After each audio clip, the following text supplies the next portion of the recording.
So, I'd like to open up this conversation a bit more and add some of our elected officers into the mix.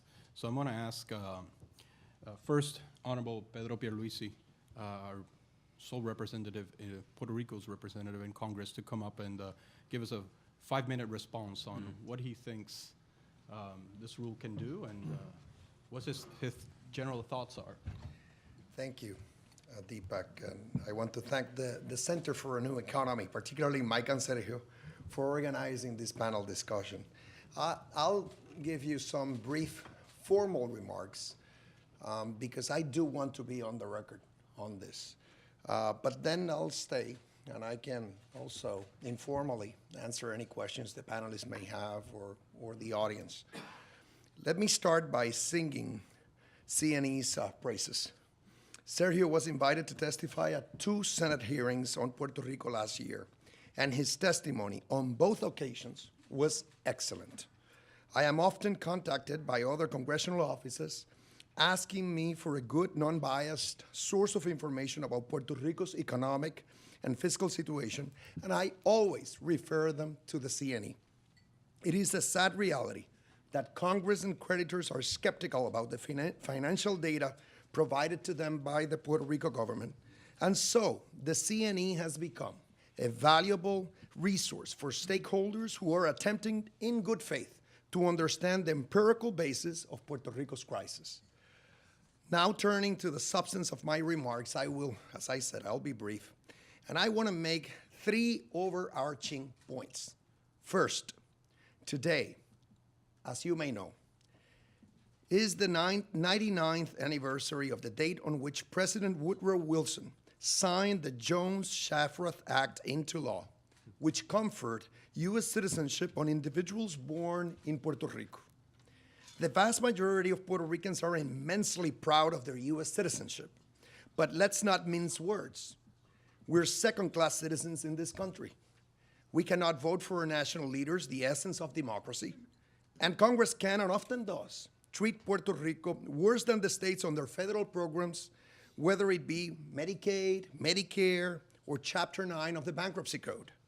Puerto Rico's unequal status is both the main cause of our economic and fiscal crisis, and the main reason we cannot overcome this crisis without having to implore Congress for help. In the near future, Puerto Rico must become a state or a sovereign nation, which, let me underscore, are the only 2 possible alternatives to territory status.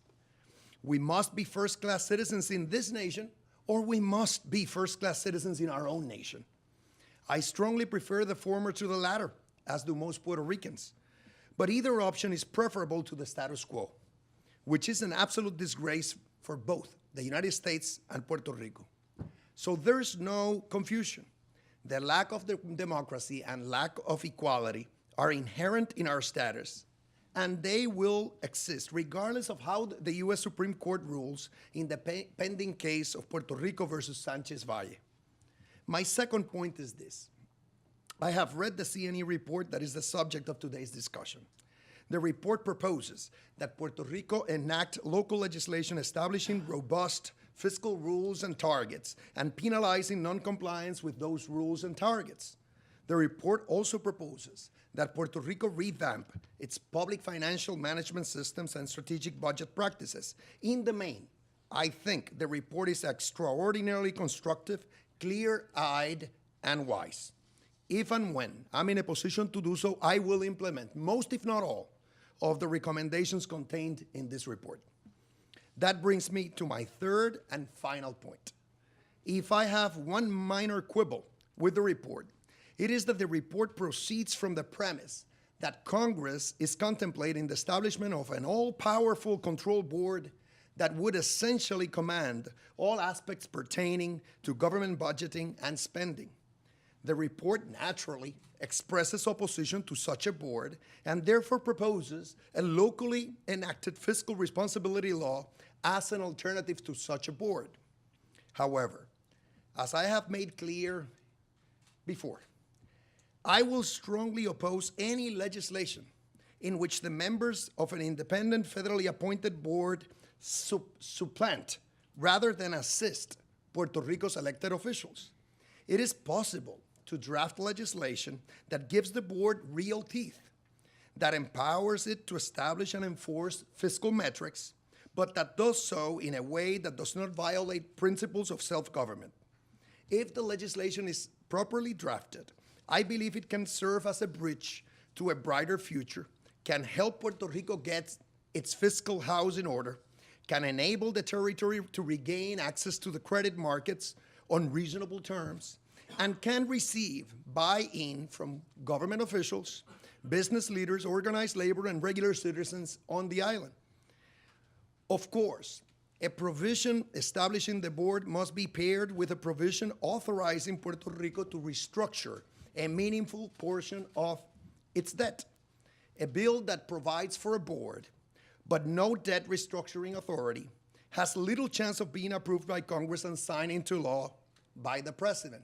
And I'll belabor this a bit when I have a chance to, as to ways in which I think. You can have a board like I just said, but without, not a board on steroids, a board that really sets some ceilings, police that the ceilings are complied with, but the board doesn't need to get into the nitty-gritty of how many police officers we should have or how many teachers we should have. It's not like our elected officials will have a free day here. They're elected for something, and there will be tough decisions regardless. So that's how I envision a board, but I'll talk about it a bit more if I can later. A carefully calibrated board, legislated at the federal level, and prudent fiscal responsibility rules enacted at the local level should be viewed as parallel, complementary, and mutually reinforcing options. As I envision it, Puerto Rico officials must become more disciplined when it comes to budgeting and fiscal policy making, and if we are, the board will become redundant very quickly and will be dissolved within a short period of time, just as it was the case with the board in D.C., which ceased to be in existence in about 5-6 years, as I understand it, or at least its role changed thereafter. One thing I should say about D.C., D.C. had a fiscal issue, not a debt issue. That's why, and in Puerto Rico we have both actually, but that's why I say a board in and of itself is not going to solve our issues. I mean, there is a debt issue in Puerto Rico. That's why there's no way out of debt restructuring, either consensual or with some kind of cramp down mechanism. As everyone in this room is aware, politics is the art of the possible, and principled compromise is the currency of the realm. It is clear that the establishment of an independent board is required for passage of broader federal legislation on Puerto Rico. Island leaders must recognize this reality and work within it. Trust me, when I say, and let me emphasize this, and it's not that I will do this only by myself, but no bill will pass in this Congress if I do not believe it represents a net positive for Puerto Rico. There can be a win-win here, but if what I see makes no sense or is basically an affront on Puerto Rico, it'll not pass. I guarantee you, it'll not pass. Thank you again for organizing this great discussion.